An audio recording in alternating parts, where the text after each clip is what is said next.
The kitchen tiles were impossibly white. They had been white this morning when Aria Sinclair clocked in at 11 p.m. Now they reflected red. Her red. The metallic taste of blood coated her tongue as she collapsed against the stainless steel counter, her breath coming in gasps that echoed off the empty kitchen like a wounded animal trapped in a steel cage. 4:38 in the morning. She knew the exact time because the digital clock on the oven had frozen in her vision the moment her vision still worked with both eyes. One eye was closed now. Swollen shut. Purple-black and throbbing in rhythm with her heartbeat, which felt like someone was driving a hammer into her ribs where Douglas had kicked her 3 times. Maybe 4. She had stopped counting after the second time she fell.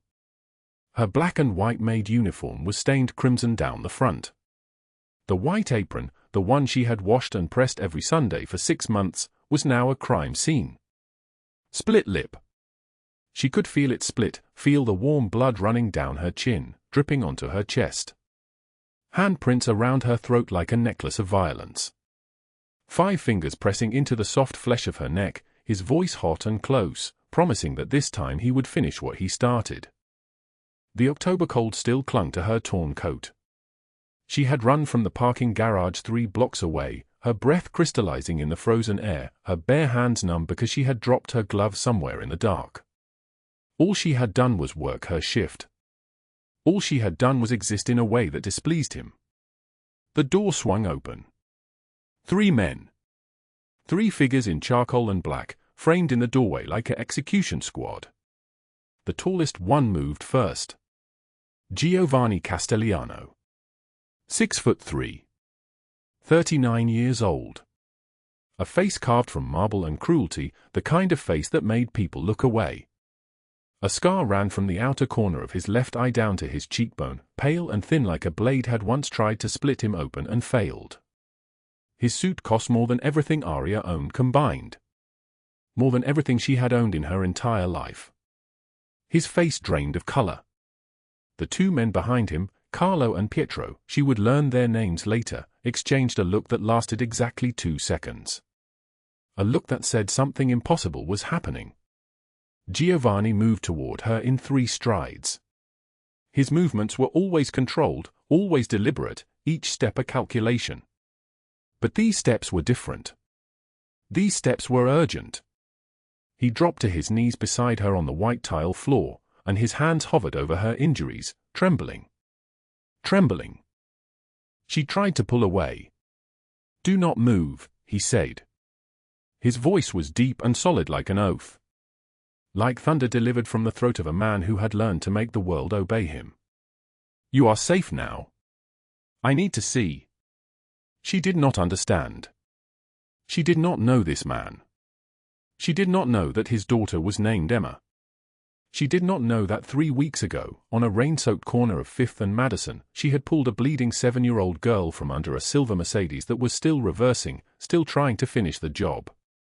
She did not know that she had carried Emma 17 blocks to the nearest hospital, her own ribs screaming with pain, her own vision blurring, never knowing whose child she was holding. She did not know that this man had been searching for her for 21 days. Before we continue, drop a like if this story hits you. Share it with someone who needs to hear it and subscribe so you don't miss what's coming tomorrow. We will return to this moment, but first you need to understand how 2 broken people from 2 completely different worlds collided on a rainy October evening 3 weeks before this kitchen scene. Now let us rewind. The rain came down in sheets on October 18th. The kind of Seattle rain that did not fall so much as a salt, that drove sideways through the streets and turned the pavement into a mirror of gray sky. Aria Sinclair stood at the corner of 5th and Madison with a delivery bag clutched against her chest. $17.43 in her pocket. That was all she had. She had calculated it 3 times that morning, spreading the bills and coins across her kitchen table in the studio apartment where the heat did not work and the landlord had stopped answering her calls.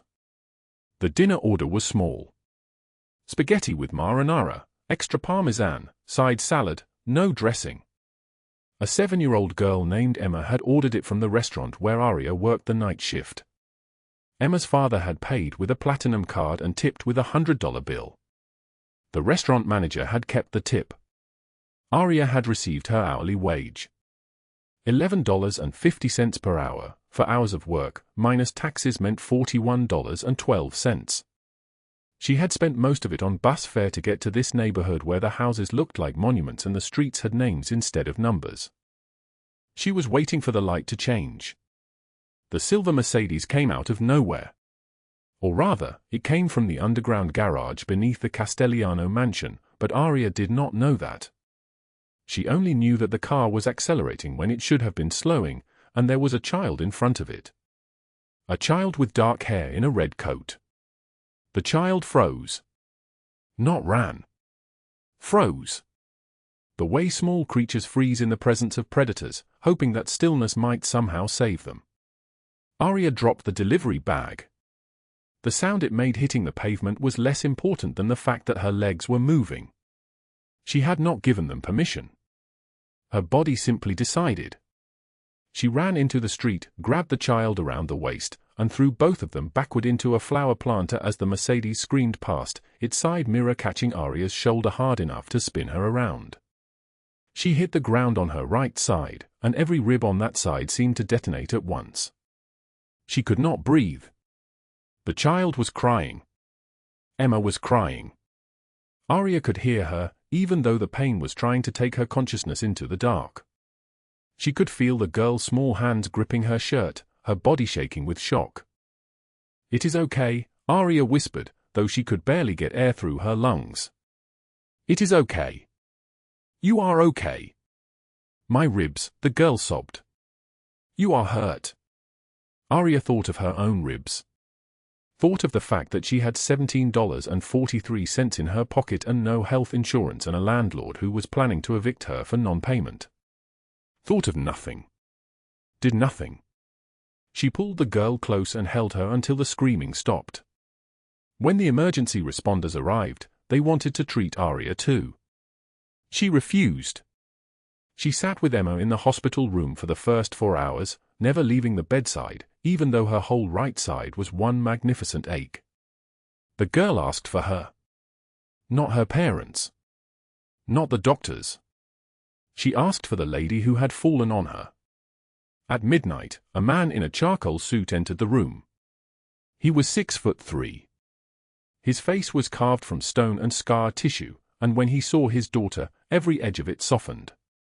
He moved to her bedside and kissed her forehead like she was made of something holy. Then he looked at Aria. His gaze swept over her bruised shoulder, her torn coat, her pale face, and his expression changed to something cold and terrible. "Who are you?" His voice was like venom wrapped in silk. "No one," Aria said. I saw her. In the street. I pulled her out of the way." He stared at her. The kind of stare that could make men confess to sins they had not committed. "You saved my daughter's life," he said finally. "I was just there," Aria whispered. What she did not understand in that moment was that she had just become the most important person in the world to a man who owned half of Seattle. What she did not know was that Douglas Hale's days of breathing free air were already numbered. But first, she had to survive the next 3 weeks. 3 weeks before the emergency room. 3 weeks before she would collapse on kitchen tile bleeding from her split lip. 3 weeks before everything changed. The October wind cut through Seattle like a blade wrapped in ice, tearing dead leaves from the trees and scattering them across Pike Street in helpless spirals.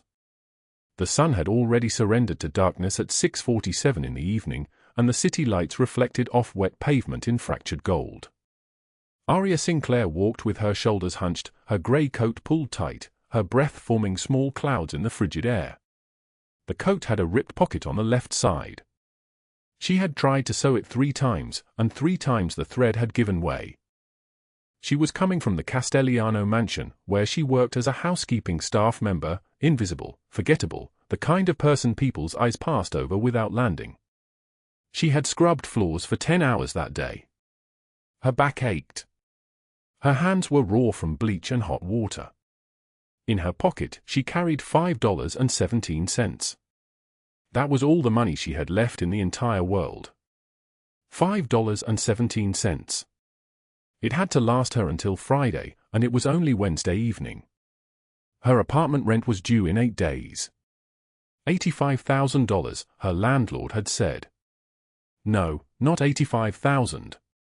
$885. She had misheard him at first because $85,000 was closer to what she owed in medical bills than what she owed in rent, and the numbers had started to blur together in her mind like watercolors bleeding into one another. Her ribs still ached where Douglas had slammed her against the dumpster 2 days ago. Not a gentle slam. Not a warning. The kind of slam that meant he was running out of patience. The kind of slam that meant next time he would not stop. She walked down Pike Street, past the shuttered storefronts and the homeless encampments and the coffee shops where people sat in warm pools of light with laptops and expensive drinks. She did not look at them. She never looked at them. Looking at other people's comfort only made her own darkness sharper.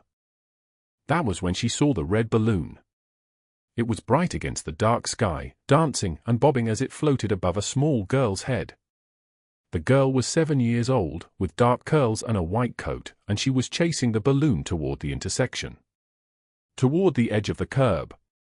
Aria watched the girl reach for the string, watched her step backward, watched her tiny shoe hit the edge of the pavement. Watched her teeter. The light was changing. The intersection was empty, but the light was changing, and somewhere in the dark, an engine was accelerating. Black metal came around the corner like a predator. A black SUV, expensive, the kind that rich people drove in Seattle. It was not slowing down. The driver did not see the girl. Or he saw her and did not care. Time fractured into impossible pieces, 1 second stretching like taffy, another compressing like a fist. Aria did not think. Her body moved without her permission, as if something older and wiser than her conscious mind was making the decision. She ran forward, reached the girl, grabbed her around the waist, and threw them both sideways onto the concrete. The SUV clipped Aria's shoulder as it passed, spinning her, sending them tumbling across the rough pavement. Pain exploded through her body like fireworks made of broken glass. She twisted as they fell so that she would hit the ground first, so the girl would land on top of her. So the girl would not be hurt. They slid across the concrete and came to rest in a heap. The SUV accelerated away into the night, disappearing. Silence crashed down like the lid of a coffin closing. The girl was screaming. Not hurt screaming yet, more like shock screaming, the sound of the world breaking in ways she did not understand. Her forehead had struck concrete and blood was running down into her eyes. Her knees were scraped raw and bloody. Aria pulled her close, checked her limbs, checked her spine, checked the places where pain lived. Okay, you are okay, Aria whispered, though she did not know if this was true. She did not know anything except that this child was alive, and that was the thing that mattered. She untied her scarf, the only warm thing she owned besides her coat, and pressed it against the girl's forehead to stop the bleeding. The child cried into her shoulder, small fists clenching the fabric of her ripped coat. Aria held her like she was made of something precious. Like she was the only thing worth holding. A car screeched to a stop beside them. A woman in an expensive black Mercedes opened the door, her face going white when she saw the blood. She was wearing a cream-colored suit and diamonds in her ears. She ran to them. Emma! Oh God, Emma! The woman gathered the girl into her arms, and Emma reached for her mother instinctively, the way children do. The woman looked at Aria with an expression that mixed gratitude and shock. What happened? Are you hurt? Oh my God, thank you, I do not know what would have happened if you had not been there. What is your name? Aria, she said. Her shoulder was on fire. She could feel blood running down her arm inside her coat. I am taking her to the hospital. Come with us. We will have a doctor check you too.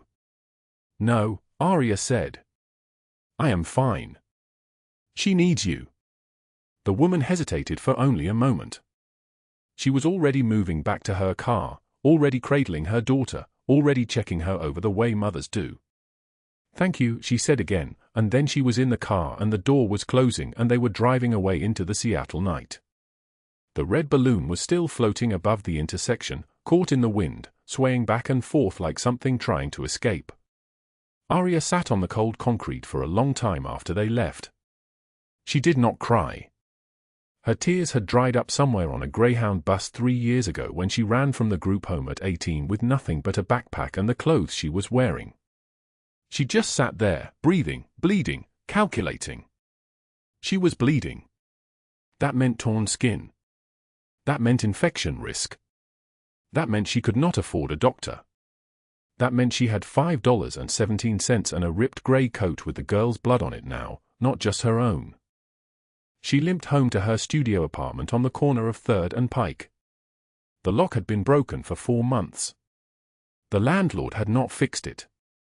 The landlord knew Douglas Hale knew where she lived, and Douglas Hale would only have to push the door and it would swing open like an invitation.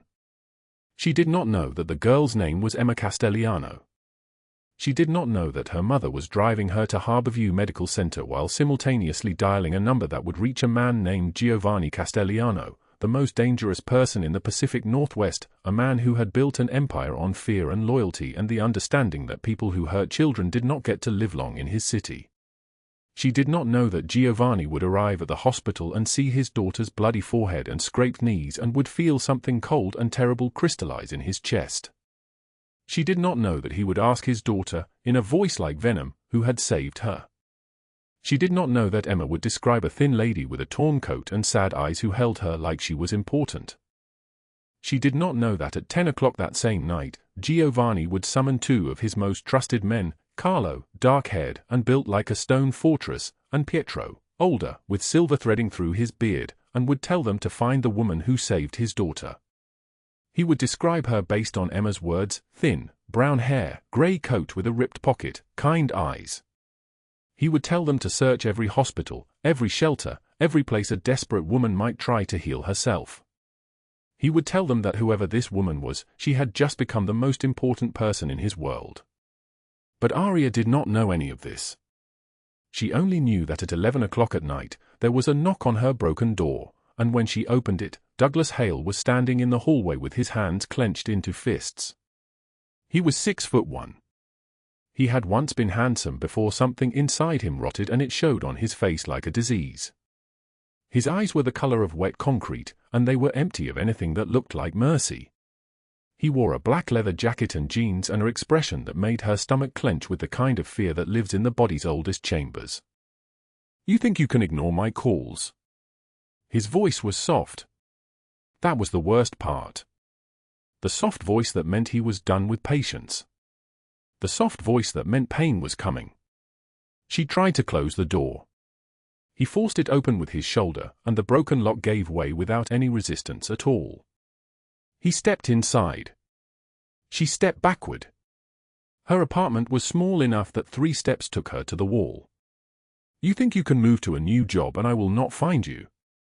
He moved toward her, and she could smell the beer on his breath, the cigarette smoke in his clothes. "You think you can hide from me in this fucking city?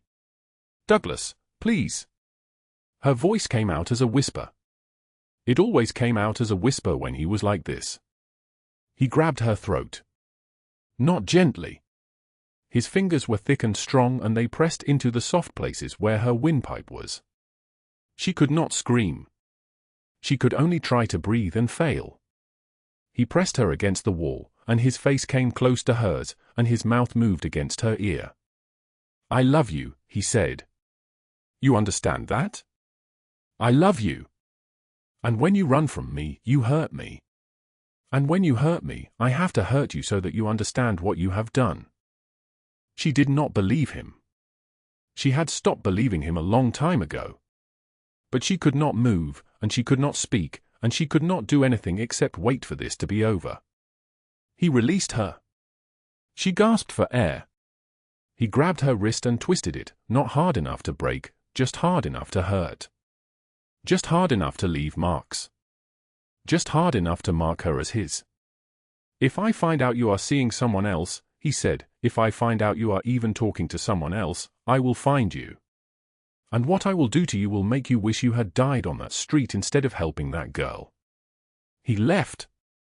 He walked out of her apartment and closed the door behind him like he had simply been visiting, like he had not just made a threat that turned her blood to ice water. She slid down the wall and sat on the floor. She was shaking. She could not stop shaking. She reached into the corner of her closet where she kept the one thing from her childhood that she had managed to keep, a pair of tiny shoes. Baby shoes. Pink. From the shelter where she had lived when she was 4 years old, before the system scattered her to a dozen different homes and a dozen different types of pain. She held those shoes against her chest and she cried. She cried because Douglas had found her again. She cried because she had $5.17 and no way to escape.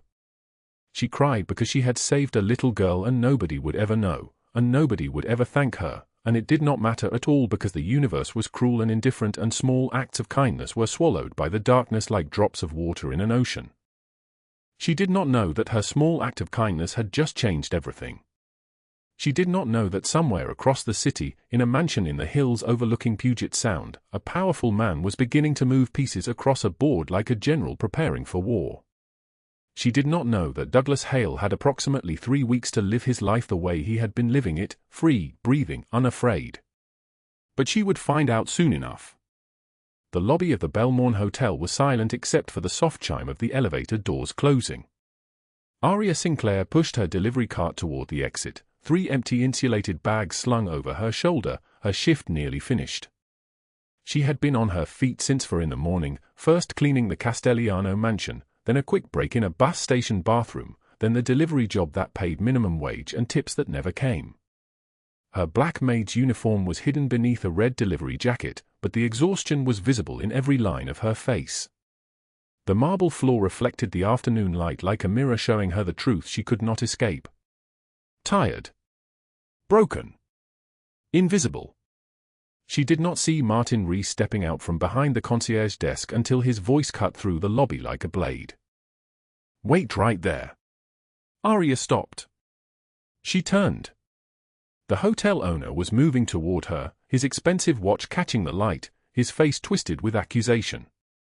He was 56 years old, balding, the kind of man who enjoyed his power over service workers because it was the only place he had any real authority. I just received a call from the guest in 847, Reese said, loud enough that heads turned throughout the lobby. A couple near the sitting area looked up from their phones. A businessman at the front desk paused mid-signature. He claims his wallet is missing. Says a delivery girl was the only person with access to his room. Aria's stomach dropped like a stone into black water. I never entered the room, she said, her voice barely steady. I left the food outside the door. That's protocol. Then you won't mind if I search your bag. It was not a question. Reese grabbed the delivery cart from her hands before she could respond. He dumped the contents onto the marble counter. Her water bottle. 2 receipts. A pen. And wrapped in old plastic, the pair of tiny pink baby shoes. Her shoes. The only thing she had kept from the shelter when she was 4 years old, before the system shattered her into pieces. Reese held them up like evidence. Look expensive, he said, his voice dripping with false concern. Where did you get these? Aria reached for them, her hands shaking. They're mine. They're from my childhood. They have nothing to do with. How many delivery girls carry expensive shoes in their work bags? Reese turned to face the growing crowd in the lobby. 20 people now, maybe more. Someone had pulled out a phone. She could see the camera pointed at her shaking hands, at her face crumbling like paper. I'm calling the police, Reese announced. We have a zero-tolerance policy for theft. You're going to wait right here while. The elevator chimed. 3 men emerged, and the lobby transformed. It was not visible, no one screamed, no one ran, but the air itself changed, the way it changes when a predator enters a room. Carlo came first, broad-shouldered, his grey eyes scanning faces. Pietro followed, hand resting on his suit jacket in a way that suggested what he carried beneath it. And between them, moving with the controlled grace of someone who had spent his entire life being feared, was Giovanni Castellano. He was tall, 6'2", with shoulders that filled his custom suit like he was born wearing tailored fabric. His dark hair was silvered at the temples, his face carved like something ancient and dangerous. A thin scar ran from his left eye to his cheekbone, the legacy of a violence that had happened long ago. His eyes were storm grey, and when they moved across the lobby, they saw everything. He saw the crowd. He saw the hotel owner holding the shoes. He saw Aria Sinclair, trembling like a candle flame in a windstorm, her face streaked with tears she was too proud to wipe away. Giovanni's entire body went still. Not the stillness of someone relaxed. The stillness of a blade waiting to cut. He turned toward the exit, then stopped. His jaw tightened. Something in his chest shifted, and Carlo, who had worked for him for 15 years, saw it happen. The change. The recognition. Giovanni walked to the counter. His footsteps were measured, unhurried, each step a promise and a threat wrapped together. What is happening here? His voice was quiet, controlled, solid like an oath spoken in a tomb. Reese did not recognize him. Reese was too high on his own petty authority to recognize the man who owned 3 casinos and a half-dozen legitimate businesses across the Pacific Northwest. This delivery girl is accused of theft. I'm calling the police. I'm handling it. Giovanni looked at Aria. Really looked at her. He saw the bruise on her cheekbone hidden beneath makeup applied with trembling fingers. He saw the way she held herself, shoulders curved inward, the posture of someone who had learned to make herself smaller to avoid blows. He saw the terror in her eyes. And he saw the shoes. Pink baby shoes. The exact same shoes Emma had described that night in the hospital, when she was still frightened and floating between pain and sedation. The nice lady was wearing the same shoes as me, Emma had whispered, holding up her tiny feet in the white hospital blanket. Pink shoes. She said that meant we were the same. Giovanni picked up the shoes, turned them over in his hands like an archaeologist holding something precious and broken.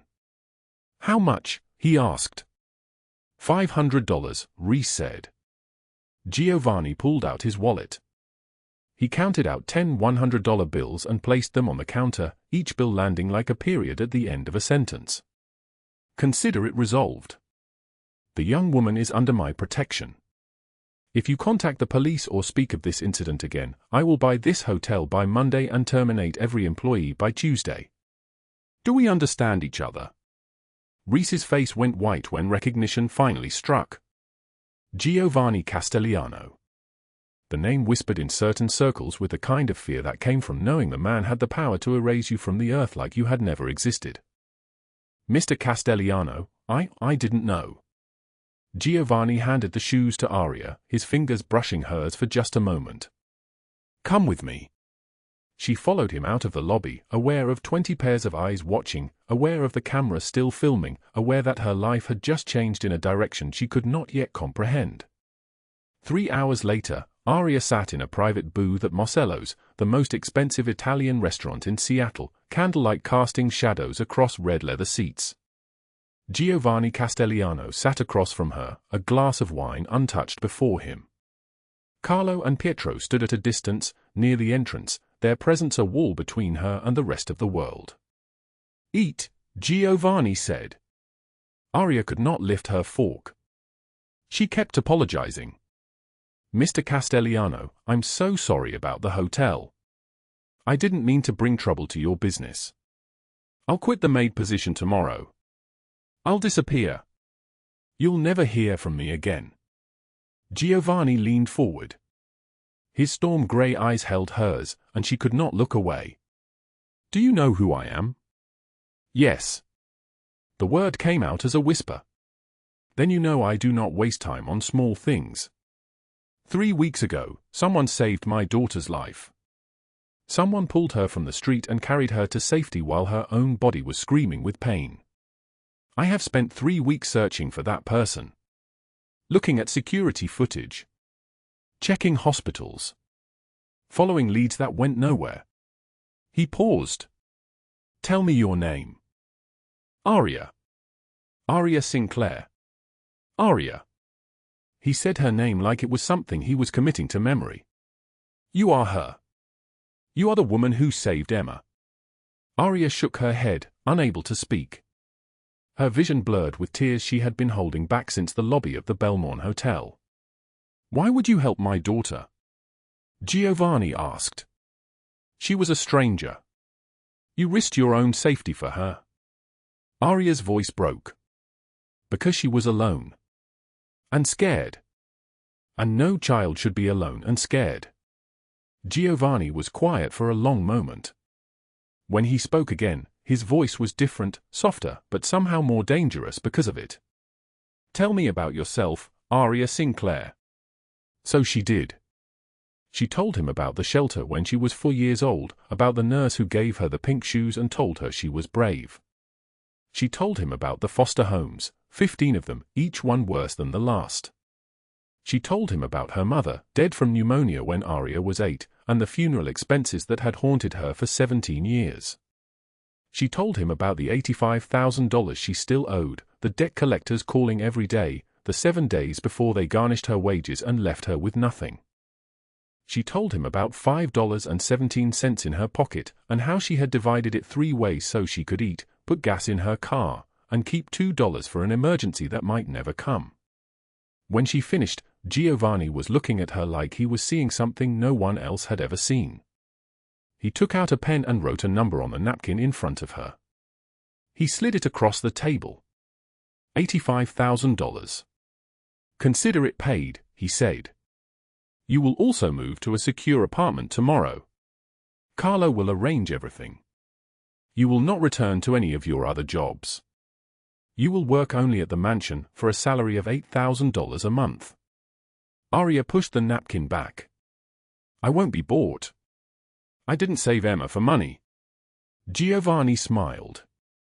It transformed his entire face, softened the angles, revealed the man beneath the Mafia boss. I know. That is exactly why you will accept. Outside the restaurant, across the street, Douglas Hale stood in the shadows. He had been following Aria for 3 days, ever since she dropped off his rent check at her landlord's office. He had been patient, waiting for the right moment, the right place, the right opportunity. But this was not part of the plan. He watched her emerge from Marcello's on the arm of a man in a tailored suit worth more than Douglas made in a year. He watched Carlo and Pietro escort her to a black SUV. He watched the vehicle disappear into traffic, and his hands clenched into fists so tight his nails cut into his palms. He pulled out his phone and called his sister. Rachel Dawson answered on the second ring. She was still in her office on the 63rd floor of the Dawson building, overlooking the city she had spent 20 years learning to weaponize. She's with someone, Douglas said, his voice tight with rage. A man. A powerful man. I need you to find out who he is. Rachel smiled. She did not know yet that she was about to make a mistake so catastrophic it would reshape both their lives. But she would find out soon enough. And in a mansion in the hills overlooking Puget Sound, Giovanni Castellano stood at a window, the shoes still in his hands, and he made a decision that would either save Aria Sinclair or destroy everything he had built. The October wind cut through the Seattle streets like a blade wrapped in ice, and Aria Sinclair moved through the darkness with the kind of careful silence that only comes from years of making herself invisible. The Castellano mansion sat 3 blocks behind her, its lights burning warm against the cold night. She had walked home instead of accepting the ride because accepting anything else felt like crossing a line she could not uncross. Her shoes, worn leather with a heel starting to separate from the sole, moved across the empty sidewalk at 10:17 p.m. She did not hear the truck engine until it was already pulling alongside her. Douglas Hale sat in the driver's seat of a 2019 Chevrolet, his knuckles white on the steering wheel, his face twisted into something that resembled a smile but contained no warmth. He was 43 years old but looked older, the kind of aging that comes from spending years inside your own rage. His shirt was unbuttoned at the collar, revealing the pale skin of his chest, and a thin gold chain hung around his neck, the kind of jewelry men wear to convince themselves they matter. He leaned across and opened the passenger door. Get in the truck, Aria. She kept walking. Her heart began to hammer against her ribs, the same rhythm it had learned over the years of Douglas Hale. The same rhythm that meant danger. I said get in the truck. He was driving slowly now, matching her pace. We need to talk about what I saw tonight. She walked faster. The streetlights above cast long shadows, and her own shadow stretched out before her like a warning she could not heed. 3 blocks. Just 3 blocks and she could reach the mansion. She could press the gate buzzer and Carlo would come. Carlo always came. Douglas accelerated. The truck jumped ahead and he slammed on the brakes, the vehicle skidding to a stop directly in front of her. He was out of the truck in one movement, his body blocking the sidewalk, his arms hanging at his sides like weapons waiting to be used. You think you can replace me? His voice was low, controlled, which was somehow worse than shouting. You think some rich asshole is going to protect you? That he's going to care about you the way I do? Aria stepped backward. The street behind her was empty, the apartment buildings dark except for the amber glow of scattered windows. Douglas, let me pass. Let you pass. He laughed. It was a sound like breaking glass. I spent 8 years with you, Aria. 8 years. And this is how you repay me? By running to the first man with money who shows you attention. You don't own me. The words came out barely above a whisper, but something in them ignited something in him.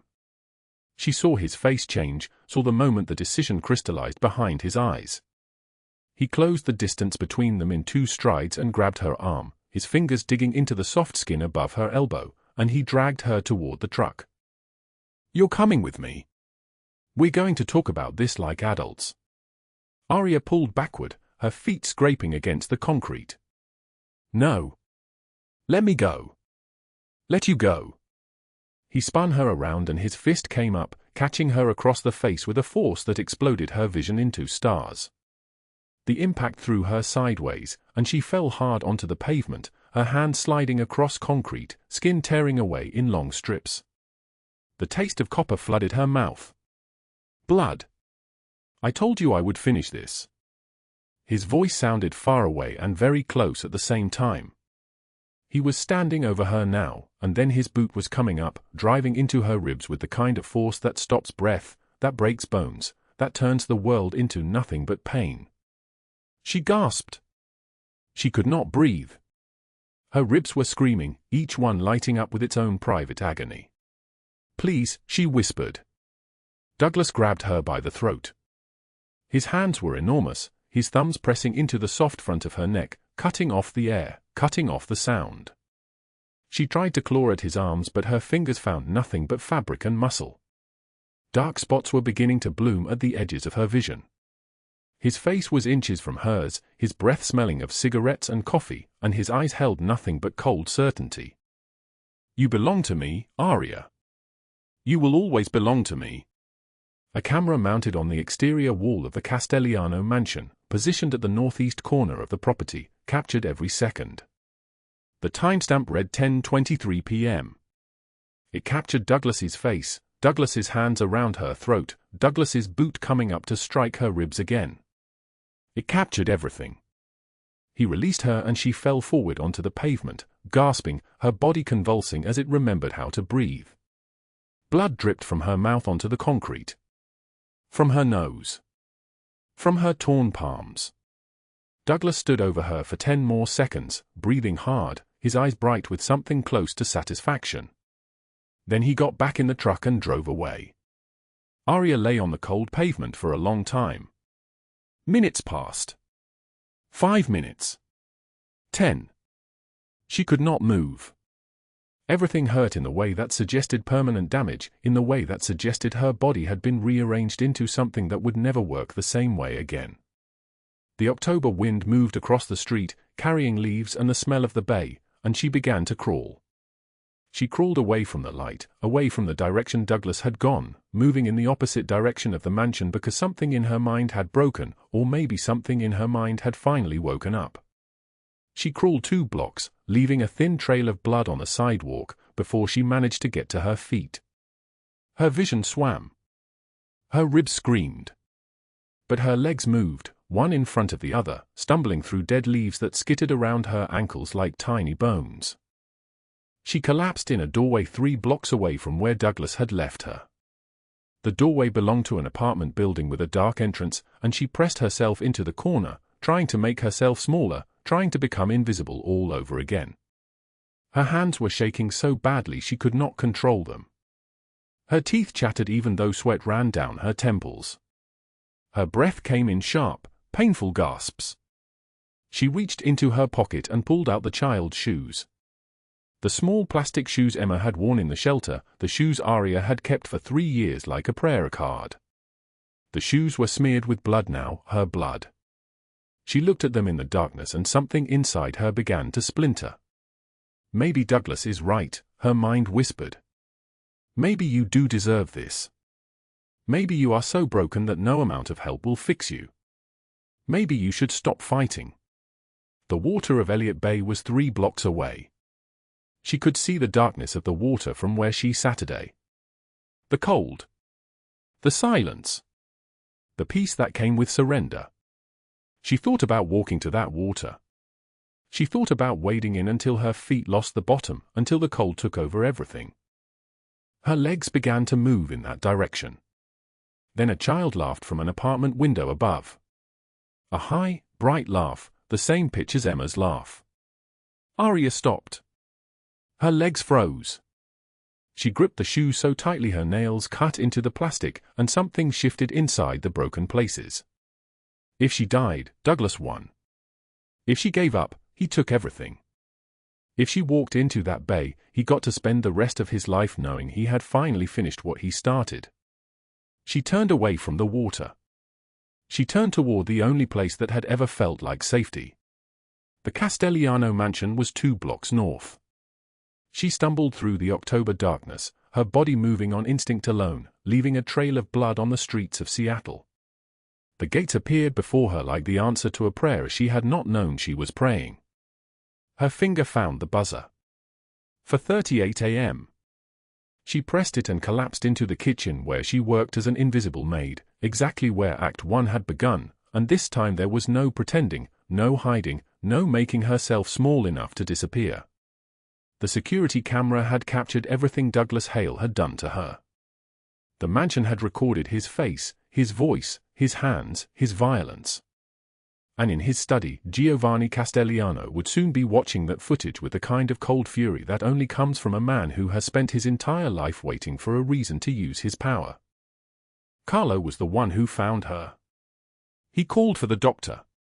He called for Giovanni. And in the moment Giovanni Castellano saw Aria Sinclair bleeding on the tile floor of his mansion, something shifted in his expression that had not shifted in 20 years. His voice, when he finally spoke, was ice. Get me everything on Douglas Hale. And find Rachel Dawson.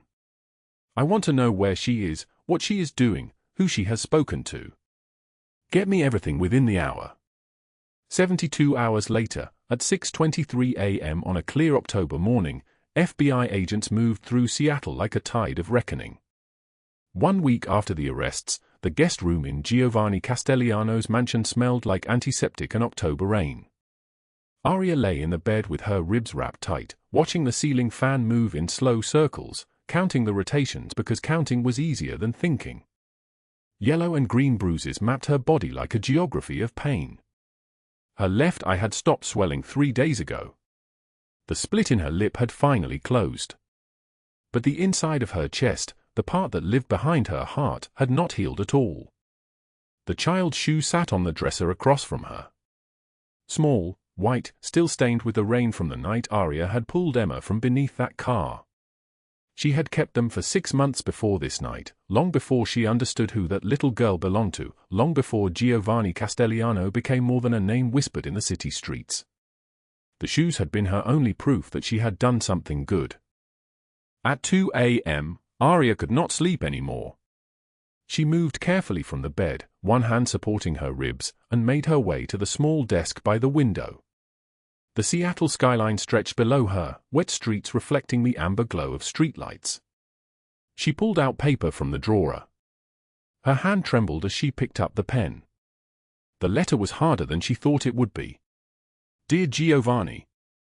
The words looked small on the page, so inadequate for what lived in her chest. She set the pen down, started again. You saved me when you did not have to. You did not ask me why I was bleeding on your kitchen floor. You did not ask what I had done to deserve it. You simply called the doctor and asked if I was afraid. And when I nodded, you stayed in the room while she stitched my lip and wrapped my ribs, and you did not leave even when I cried so hard I could not breathe.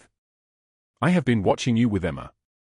I see how gentle your hands become when she runs to you. I see the way you read her bedtime stories in Italian, the way your voice softens on words that carry your childhood, your mother, your own pain transformed into something safe for her to fall asleep beside. You are not the man the city whispers about when you pass. You are not the stories they tell in hushed voices. You are someone who loves his daughter with a fierceness that would burn down empires. But I cannot stay. Aria stopped writing. She set the pen down and pressed her palms against her eyes. The truth was this: Douglas Hale had family.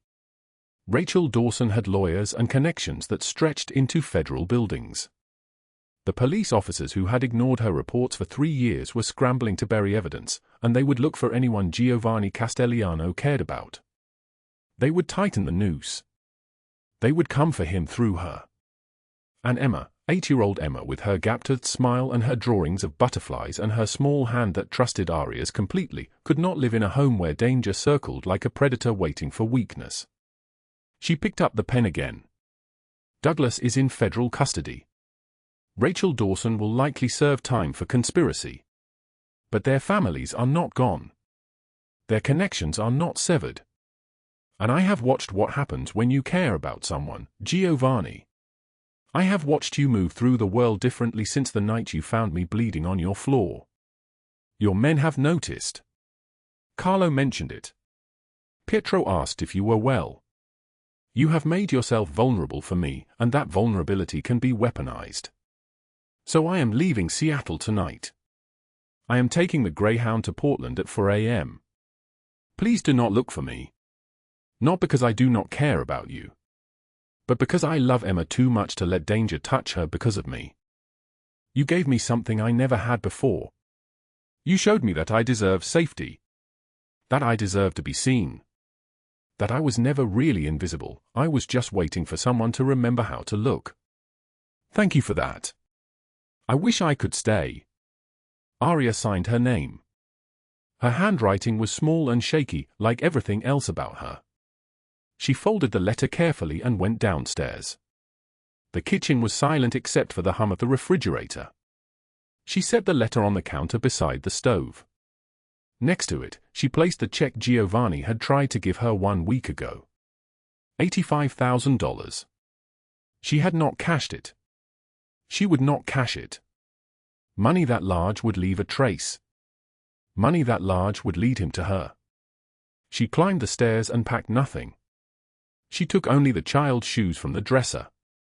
She took the $5 in her pocket, all that remained of the world she had known before the shelter, before Douglas, before any of this. $5 and a pair of small white shoes and the memory of an 8-year-old girl who called her the Angel Lady. The service entrance opened silently. She had learned the code weeks ago by watching the staff.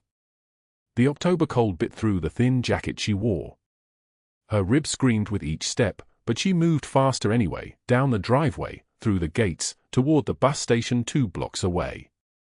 She did not turn around to look at the mansion one last time.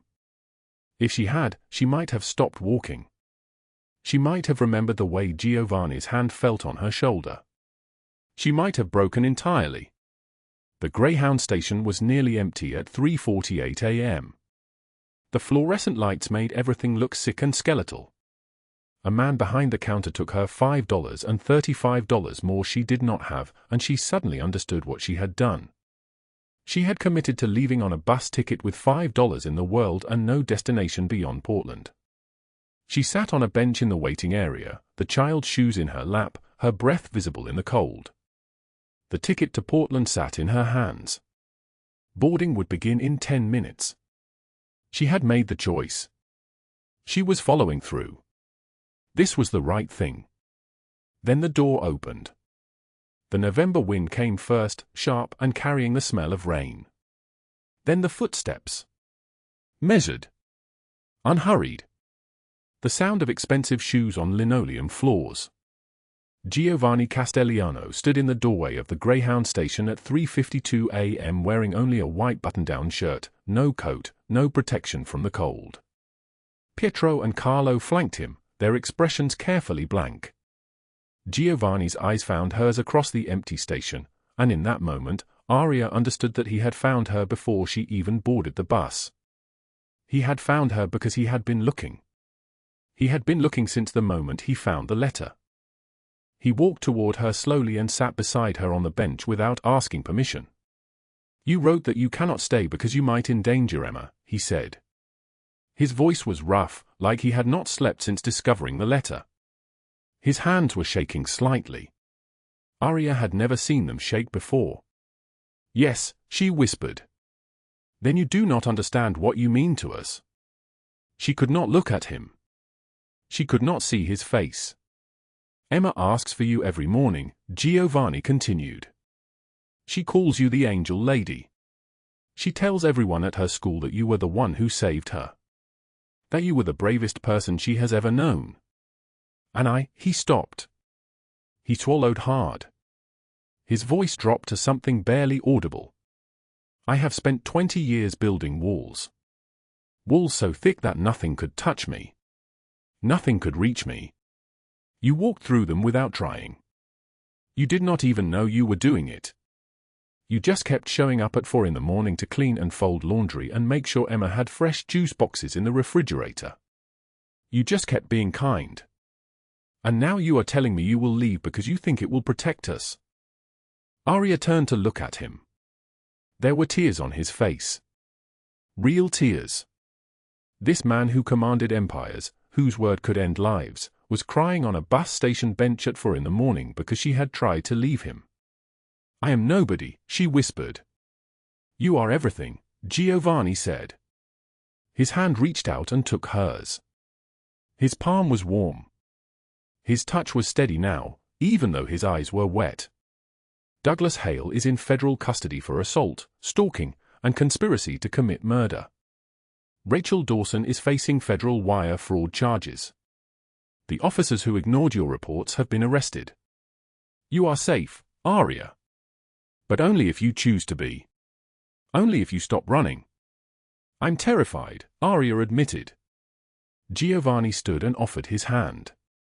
His voice, when he spoke, was the same voice that had terrified crime bosses across the Pacific Northwest. But now it was gentle. Now it was completely hers. "So am I." She took his hand. 6 months later, Aria stood in the morning light of the Castellano mansion, wearing clothes that fit properly, clothes that cost more than she used to make in a month. She worked as Emma's full-time nanny and Giovanni's personal assistant. She no longer wore the black and white uniform of an invisible maid. She had a name on the door of an office. She had a salary. She had $712 in her checking account and no fear when she woke up.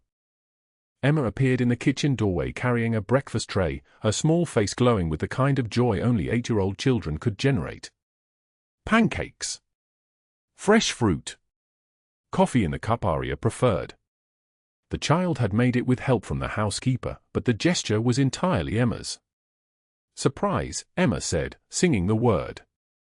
Aria pulled her close, careful not to crush the tray. "This is the most beautiful breakfast I have ever seen, Angel." Giovanni appeared in the doorway a moment later, still in the shirt he slept in, watching them with an expression Aria had learned to recognize. It was peace. It was the look of a man who had stopped building walls and started building something real instead. That evening, at the upscale Italian restaurant called Marcello's, Giovanni pulled a small box from his jacket pocket. The private booth in the back was candlelit.